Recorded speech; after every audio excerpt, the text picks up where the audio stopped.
नमस्कार दोस्तों, आइए जानते हैं उत्तर प्रदेश की दिन भर की ताजा और बड़ी खबरें। वही आपने अभी तक वीडियो को लाइक और चैनल को सब्सक्राइब नहीं किया तो फटाफट से कर लीजिए। आज की पहली खबर, लखनऊ समेत यूपी के 4 शहरों में जल्द बड़ी आवासीय योजनाएं शुरू होगी। योगी सरकार शहरों में लोगों की जरूरतों के आधार पर अब बड़ी आवासीय योजनाएं लाने के लिए विकास प्राधिकरणों को मदद करने जा रही है। इसके सरकार ने प्लान तैयार किया है। पहले चरण में लखनऊ, कानपुर, आगरा, गाजियाबाद, मेरठ जैसे शहरों में योजनाएं लाई जाएंगी। इसके लिए विकास प्राधिकरणों को भूमि अधिग्रहण का प्रस्ताव बनाते हुए शासन को उपलब्ध कराना होगा। जमीन मिलने की राह आसान होने पर शासन स्तर से विकास प्राधिकरणों को मदद दी जाएगी। प्रदेश के अधिकतर विकास प्राधिकरणों के पास भूमि बैंक समाप्त हो रहा है। आवास विभाग विकास प्राधिकरणों को जमीन लेने के लिए पैसे दे रहा है। इन पैसों को विकास प्राधिकरणों को योजनाओं से होने वाली आय से वापस करना होगा। अभी तक छोटी छोटी योजनाओं के लिए पैसे दिए जा रहे हैं। उच्च स्तर पर सहमति बनी है कि बड़े शहरों में अगर भूमि की व्यवस्था हो जाती है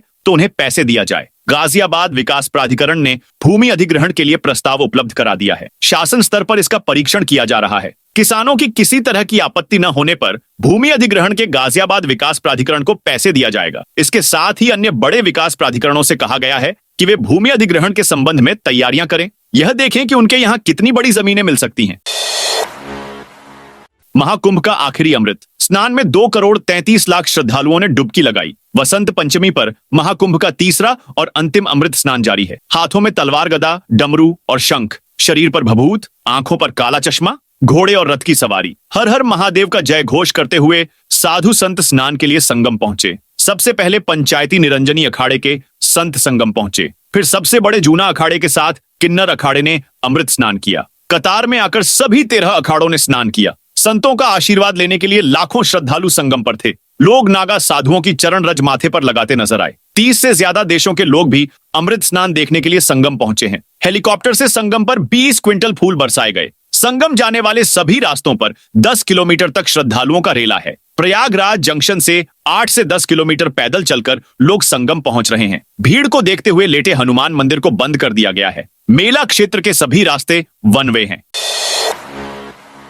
मथुरा में बांके बिहारी ने भक्तों संग खेली होली। ब्रज में शुरू हुआ 40 दिन का होली उत्सव। वृंदावन में बसंत पंचमी पर बांके बिहारी मंदिर में पुजारियों ने भगवान के गालों पर गुलाल लगाया। इसके बाद प्रसादी गुलाल भक्तों पर डालकर ब्रज के 40 दिवसीय होली महोत्सव का शुभारंभ किया। भगवान बांके बिहारी के जय घोष से मंदिर गूंज उठा। जमकर अबीर गुलाल उड़ा। वृंदावन के मंदिरों में भक्तों का सैलाब उमड़ा। सुबह 8 बजे तक ही करीब 20,000 भक्तों ने दर्शन पूजन किया। भगवान का प्रसादी गुलाल पाकर भक्त आनंद में सराबोर हो गए। 40 दिन चलने वाले इस महोत्सव का रंगनाथ मंदिर की होली के साथ समापन होगा।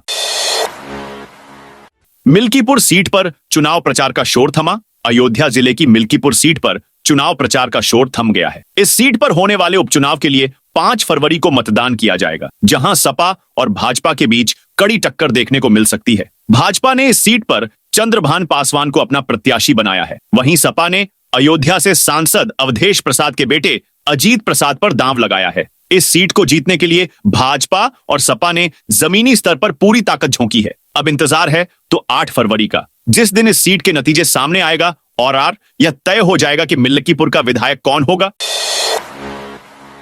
यूपी में अब अपराधियों की खैर नहीं। यूपी में अब लुटेरे, तस्कर, स्नैचर के अलावा माहौल खराब करने वाले असामाजिक तत्व और पुलिस से भिड़ने वालों की खैर नहीं है। कमिश्नरेट पुलिस के जवानों को जल्द अत्याधुनिक पिस्टल मिलेगी। ये सेमी ऑटोमेटिक होने के साथ ही पहले के मुकाबले हल्की और पकड़ने में आसान रहेगी।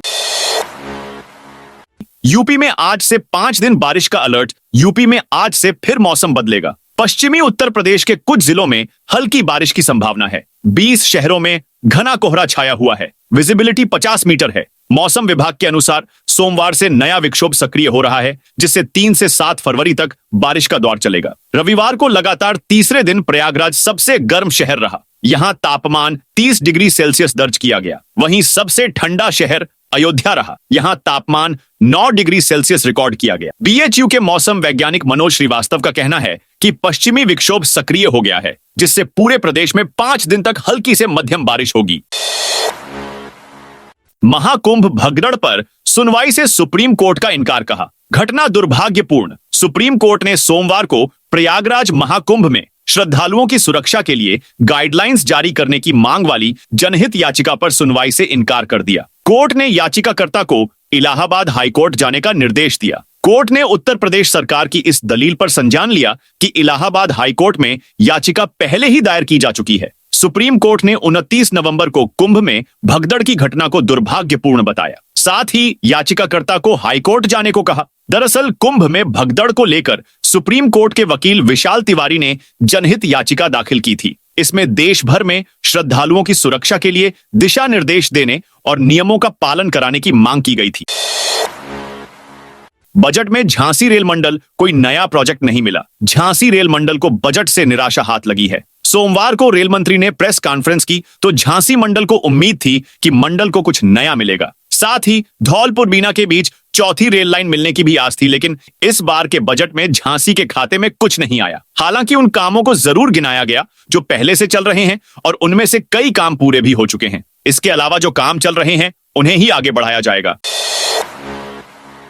हज यात्रियों को 18 फरवरी तक जमा करने होंगे पासपोर्ट। मुरादाबाद से हज पर जा रहे यात्रियों को 18 फरवरी तक अपने पासपोर्ट जमा कराने होंगे। जिला प्रशासन की ओर से इसके लिए सूचना जारी कर दी गई है। मुरादाबाद से कुल 1758 लोग हज यात्रा पर जा रहे हैं, जबकि पूरे मंडल से हज पर जाने वाले यात्रियों की संख्या 4420 है। मुरादाबाद के जिला अल्पसंख्यक कल्याण अधिकारी दिलीप कुमार ने बताया कि हज कमेटी ऑफ इंडिया के सर्कुलर के अनुसार हज यात्रा 2025 के लिए चयनित सभी हज यात्रियों को अपना मूल पासपोर्ट यूपी राज्य हज समिति लखनऊ के पास 18 फरवरी तक जमा करना है।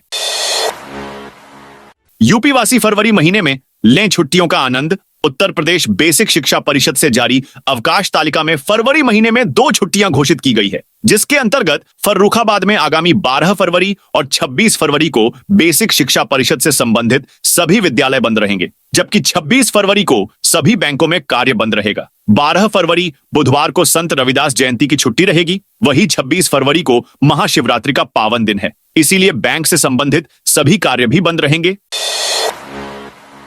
सहारनपुर में पतंग उड़ाने पर लगा प्रतिबंध। सहारनपुर में चाइनीज मांझे से लगातार घटनाएं हो रही है, जिससे कई लोग घायल भी हुए हैं, जिसको लेकर जिला प्रशासन ने कड़े कदम उठाए हैं। जिला मजिस्ट्रेट मनीष बंसल ने धारा 163 लागू कर दी है। चाइनीज मांझे के निर्माण, भंडारण, उपयोग, बिक्री और पतंग उड़ाने पर पूर्ण प्रतिबंध लगा दिया है। ये आदेश 25 फरवरी 2025 तक लागू रहेगी। जिला मजिस्ट्रेट मनीष बंसल ने कहा, चाइनीज मांझा, सिंथेटिक मांझा, सीसा लेपित और नायलॉन पतंग डोरी से कई बार गंभीर घटनाएं हुई हैं। इसे देखते हुए इन पर प्रतिबंध लगाया गया है। आदेश का उल्लंघन भारतीय दंड संहिता की धारा 223 के तहत दंडनीय होगा।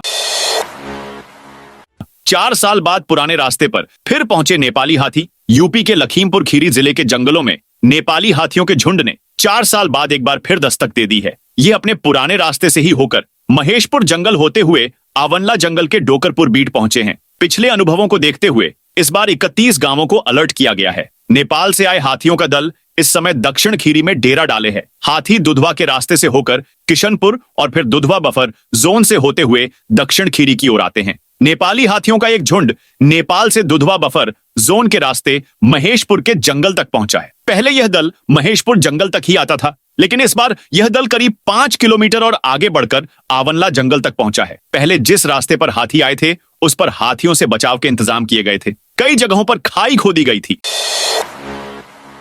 योगी की बंधन योजना से होगा संभल देवतीर्थों का कायाकल्प। उत्तर प्रदेश का संभल अपने गौरवशाली अतीत की ओर लौट रहा है। संभल को धार्मिक, ऐतिहासिक और पर्यटन नगरी के तौर पर विकसित करने की दिशा में प्रशासन काम कर रहा है। 68 तीर्थ, 19 कूपों की भगवान श्री कल्की की नगरी संभल का कायाकल्प मुख्यमंत्री योगी आदित्यनाथ की बंधन योजना से होगा। यूपी में टीबी अभियान का 1 महीना पूरा। उत्तर प्रदेश भर में 1 जनवरी से शुरू किए गए 100 दिवसीय सघन टीबी अभियान का पहला महीना पूरा हो चुका है। पहले महीने और उसके बाद अब तक 53,251 नए टीबी मरीजों की पहचान की गई है, जिनमें से सर्वाधिक मरीज आगरा में पाए गए हैं। यहां कुल 2085 मरीज चिन्हित किए गए हैं। इसी तरह 2045 मरीजों के साथ सीतापुर दूसरे, 1818 के साथ लखनऊ तीसरे, 1582 के साथ अलीगढ़ चौथे और 1536 मरीजों के साथ कानपुर 5वें स्थान पर रहा है। संत रविदास नगर में केवल 131 मरीज चिन्हित किए गए हैं। अभियान के तहत 32,42,026 शिविरों का आयोजन किया गया, जिनमें औसतन एक दिन में 4,604 शिविर लगाए गए। 60,998 निक्षय मित्रों ने 1,82,000 182 टीबी मरीजों को गोद लिया और 3,06,477 पोषण पोटलियों का वितरण किया गया। मुख्यमंत्री ने दिसंबर के अंतिम सप्ताह में अभियान की समीक्षा के दौरान इसे सभी 75 जनपदों में लागू करने के निर्देश दिए थे।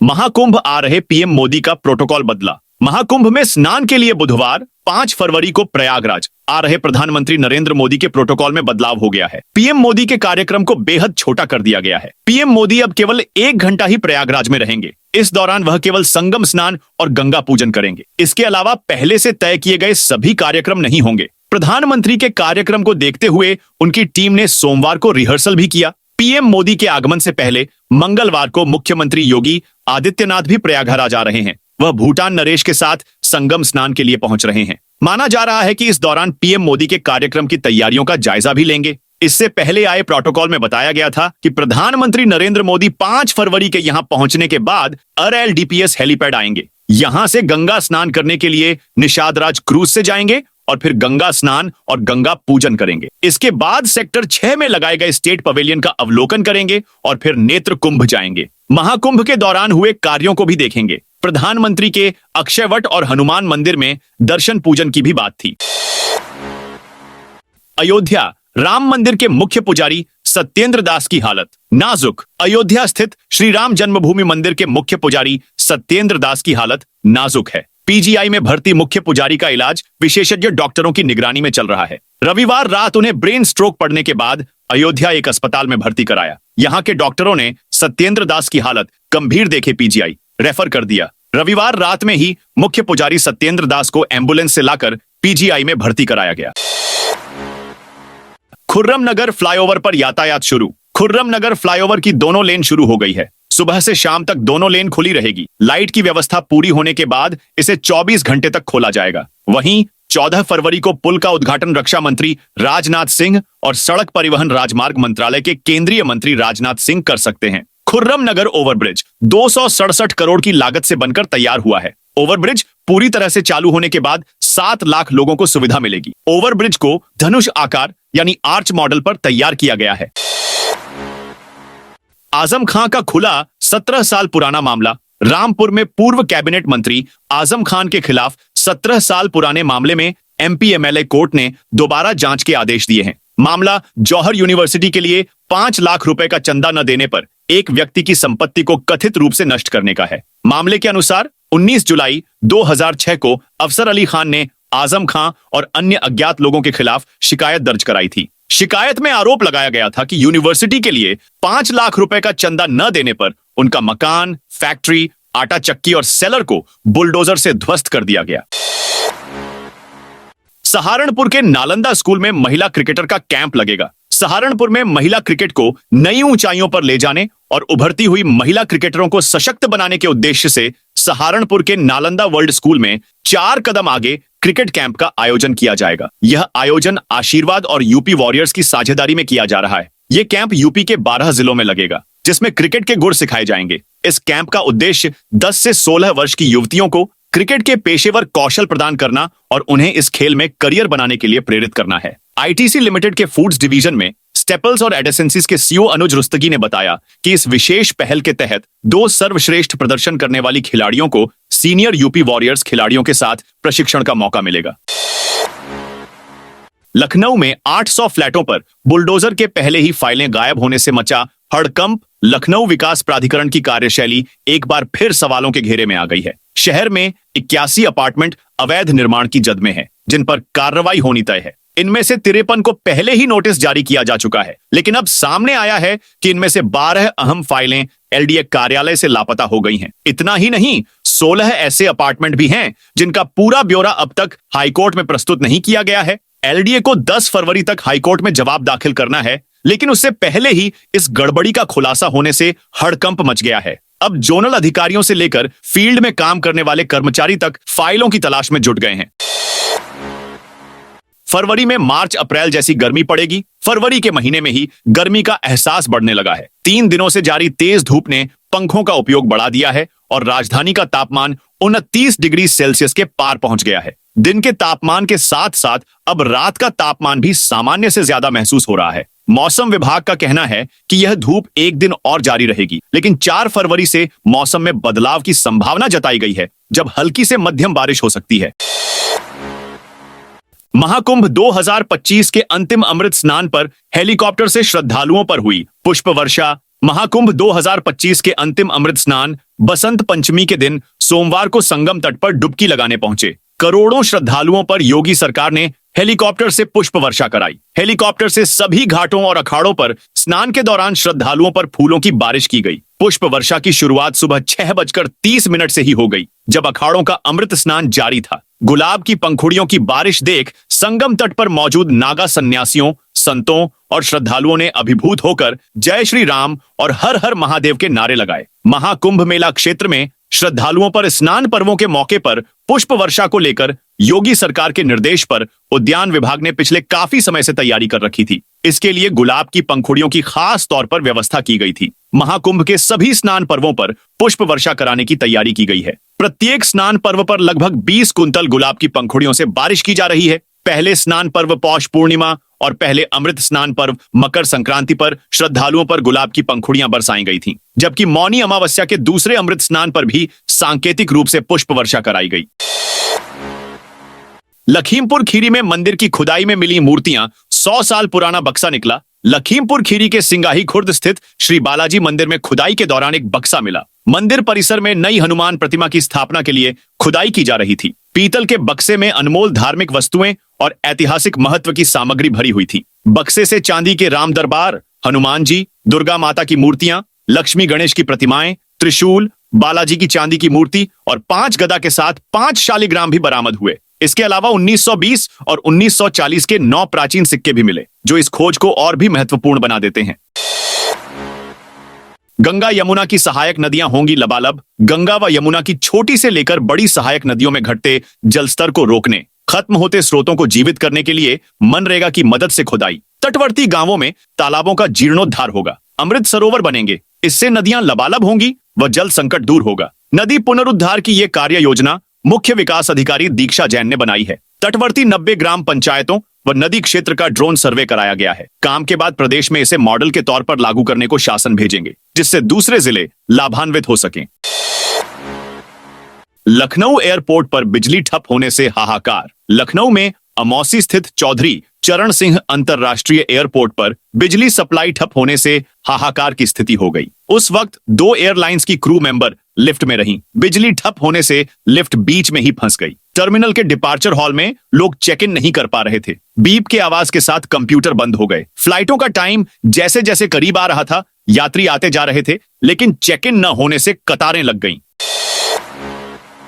सीएम योगी आदित्यनाथ तड़के 3 बजे से वॉर रूम में सक्रिय बैठे। उत्तर प्रदेश के मुख्यमंत्री योगी आदित्यनाथ ने बसंत पंचमी के पावन अवसर पर अमृत स्नान की व्यवस्था की निगरानी के लिए तड़के 3 बजे से अपने सरकारी आवास स्थित वॉर रूम में बैठकों का आयोजन किया। मुख्यमंत्री ने डीजीपी, प्रमुख सचिव गृह और मुख्यमंत्री कार्यालय के अधिकारियों के साथ लगातार अपडेट प्राप्त किए और उन्हें आवश्यक दिशा निर्देश दी।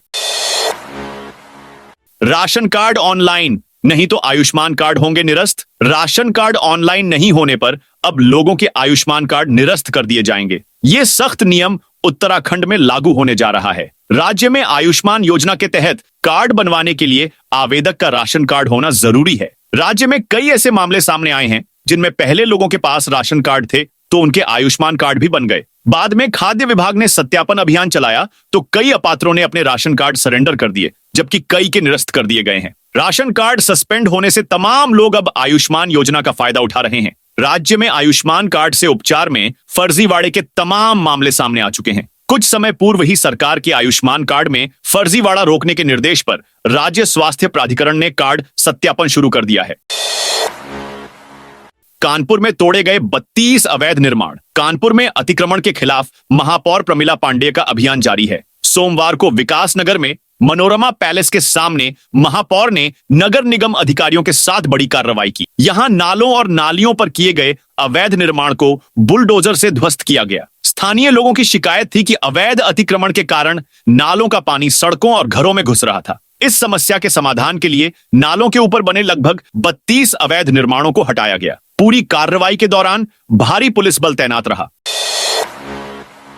यूपी के स्कूलों में शिक्षा की गुणवत्ता में सुधार के लिए एआरपी का चयन। परिषदीय प्राथमिक व उच्च प्राथमिक स्कूलों में शिक्षा की गुणवत्ता में सुधार के लिए कार्य करने वाले एकेडमिक रिसोर्स पर्सन का चयन 15 मार्च तक पूरा किया जाएगा। प्रत्येक ब्लॉक में 5 एआरपी का चयन किया जाएगा। कुल 4,425 एआरपी चयनित किए जाएंगे। स्कूली शिक्षा महानिदेशालय की ओर से सभी जिलों को निर्देश दिए गए हैं कि पारदर्शी चयन प्रक्रिया अपनाकर निर्धारित समय सीमा में यह कार्य पूरा किया जाए। लखनऊ से प्रयागराज जाने वाली वंदे भारत आज भी निरस्त रहेगी। गोरखपुर से प्रयागराज वाया लखनऊ चलने वाली वंदे भारत एक्सप्रेस लखनऊ से प्रयागराज के बीच 4 फरवरी तक निरस्त रहेगी। हालांकि ट्रेन को निरस्त करने की वजह नहीं बताई गई है। गाड़ी संख्या 22,549। गोरखपुर प्रयागराज वाया लखनऊ के लिए चलने वाली वंदे भारत एक्सप्रेस गोरखपुर से सुबह 6:05 पर चलकर सुबह 10:20 पर चारबाग रेलवे स्टेशन पहुंचती है, जहां 10 मिनट रुकने के बाद ट्रेन सुबह 10:30 पर प्रयागराज के लिए रवाना हो जाती है। पहली बार भूटान का राजा लखनऊ आया। भूटान के राजा जिग्मे खेसर नामग्याल वांगचुक पहली बार लखनऊ आधिकारिक दौरे पर पहुंचे हैं। इस दौरान एयरपोर्ट पर सीएम योगी ने उनका भव्य स्वागत किया। इतना ही नहीं, उनके दौरे को ध्यान में रखते हुए कड़ी सुरक्षा की व्यवस्था भी गई है। ऐसे में राजधानी लखनऊ के कई रूट डाइवर्ट भी किए गए हैं। बता दें कि भूटान नरेश जिग्मे खेसर नामग्याल वांगचुक आज महाकुंभ पहुंचकर गंगा स्नान करेंगे। इस दौरान सीएम योगी भी उनके साथ प्रयागराज जाएंगे, जहां वे गंगा स्नान कर पूजा पाठ भी करेंगे, जिसको लेकर तैयारियां कर ली गई हैं। भूटान नरेश के आगमन को लेकर पुलिस प्रशासन, खुफिया एजेंसियां और सुरक्षा बल अलर्ट मोड पर हैं। CCTV surveillance, anti drone system और स्पेशल सिक्योरिटी यूनिट्स की तैनाती की गई है। महाकुंभ भगदड़ पर संसद में विपक्ष का हंगामा। बजट सेशन के तीसरे दिन सोमवार को महाकुंभ भगदड़ को लेकर विपक्ष ने लोकसभा में जोरदार हंगामा किया। सपा सांसदों समेत अन्य विपक्ष के सांसदों ने महाकुंभ भगदड़ पर चर्चा और भगदड़ से हुई मौतों के आंकड़े जारी करने की मांग करते हुए बवाल काटा। इस दौरान विपक्षी सांसदों ने पीएम नरेंद्र मोदी और उत्तर प्रदेश की योगी सरकार के खिलाफ होश में आओ के नारे लगाते हुए इस्तीफा देने की मांग की। इसके बाद विपक्ष लोकसभा से वॉकआउट कर गए हैं। लोकसभा स्पीकर ओम बिरला ने हंगामा कर रहे सांसदों से तल्ख अंदाज में पूछा, आपको जनता ने यहां सवाल पूछने भेजा है कि मेज तोड़ने? अगर मेज तोड़ने भेजा है तो और जोर से मारिए। स्पीकर ओम बिरला ने कहा कि अब प्रश्नकाल खत्म हो गया है। अब आप राष्ट्रपति अभिभाषण पर चर्चा के दौरान किसी भी महत्वपूर्ण मुद्दे को उठा सकते हैं। आप नारे लगाने आए हो, सदन को स्थगित करने आए हो, मेज थपथपाने आए हो, तो मैं कुछ नहीं कह सकता हूं। कैब ड्राइवर और डिलीवरी बॉय को बड़ा फायदा पहुंचाने की तैयारी में सरकार 1 फरवरी को पेश हुए आम बजट में गिग वर्कर्स के लिए सरकार ने बड़ा ऐलान किया था। वित्त मंत्री निर्मला सीतारमण ने करीब 1 करोड़ गिग वर्कर्स को पहचान पत्र देने, ई श्रम पोर्टल पर पंजीकरण करने और एक स्वास्थ्य योजना लाने की घोषणा की थी। इस ऐलान के बाद गिग वर्कर्स को स्वास्थ्य सुविधाएं उपलब्ध कराने की योजना की रूपरेखा तैयार करने में अमला जुट गया है। दरअसल ई कॉमर्स कंपनियों के लिए डिलीवरी सेवाएं प्रदान करने वाले कर्मचारी आदि गिग कर्मियों की श्रेणी में आते हैं। बता दें कि असंगठित क्षेत्र के श्रमिकों अमेजन, फ्लिपकार्ट, जोमैटो, स्विगी जैसी ई कॉमर्स कंपनियों में पार्ट टाइम जॉब करने वाले डिलीवरी बॉय और ओला उबर के ड्राइवरों को स्वास्थ्य सुविधाएं उपलब्ध कराने की योजना की रूपरेखा तैयार करने में सरकार जुट गई है। दोस्तों, ये थी उत्तर प्रदेश की दिन भर की ताजा और बड़ी खबरें। जय हिंद, जय भारत।